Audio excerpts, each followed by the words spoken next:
what I would suggest you do is you write a list of everything you did last year that earned you money, not just the overall buckets like TV hosting, but like every individual thing. So if you had 3 different hosting gigs, that would be 3 different items on the list. If you have 2 different courses, that'd be 2 different items on the list. If you did, so like for me, I write down, not only do I don't just write down like consulting work, I write down literally everybody I consulted with.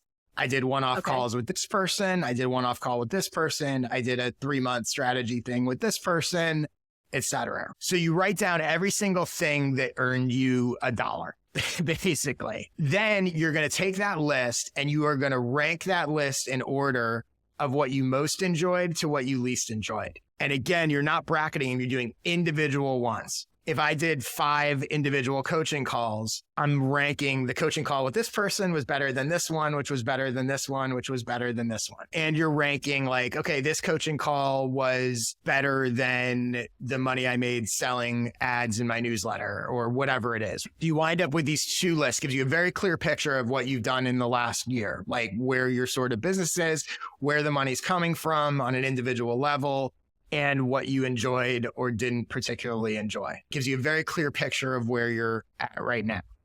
Then what you want to do is you want to compare the 2 lists and you want to see what is generally in the area of, I really enjoyed this and it made me good money. I really didn't enjoy this and it didn't make me much money. Or you'll have the stuff that's, I didn't enjoy it, but it made me good money, or I did enjoy it, but it didn't make me good money. The stuff that you enjoyed and paid you good money is obviously something you'd want to continue to do and possibly try to grow. How could I get more of this work that I enjoy and that pays me well?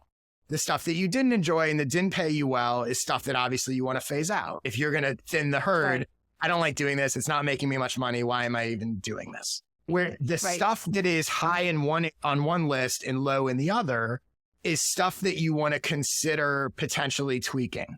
So if you have something that's paying you a lot of money, but you don't really enjoy it, what would it take to turn that into something that you do enjoy? Could you repackage it in a certain way? So again, using myself as an example, I might have a high paying consulting client that I don't really like working with.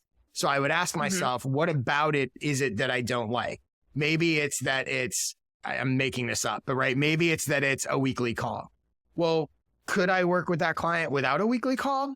Could it be email communications? Could it be 2 calls a month? So you're like, how can I increase the enjoyment of the thing that's paying well, or vice versa? Here's the thing I really enjoy. It's not making much money. How could I increase the money I'm making from the thing that I enjoy? Right. So what you wind up with, hopefully, is a really clear picture of what you're doing and what you're getting out of it, both from an enjoyment and a financial level.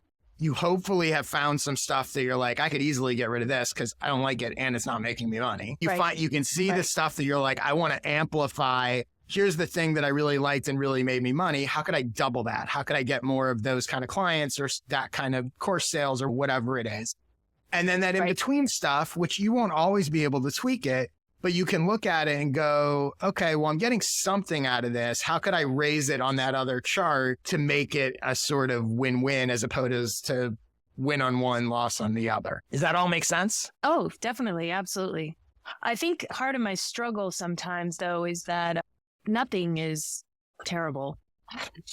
I absolutely love that you said that because it's the perfect, that's why you rank them in order. Because I'm the same way. I don't do any work that I hate, but you're not looking for work that you hate. You're looking for more of the stuff you like more than the thing you least like. And that's the part of this that also is tricky. So for me, right, I can go, let's say I'm comparing 3 individual, like one-off coaching calls I did. All 3 went well.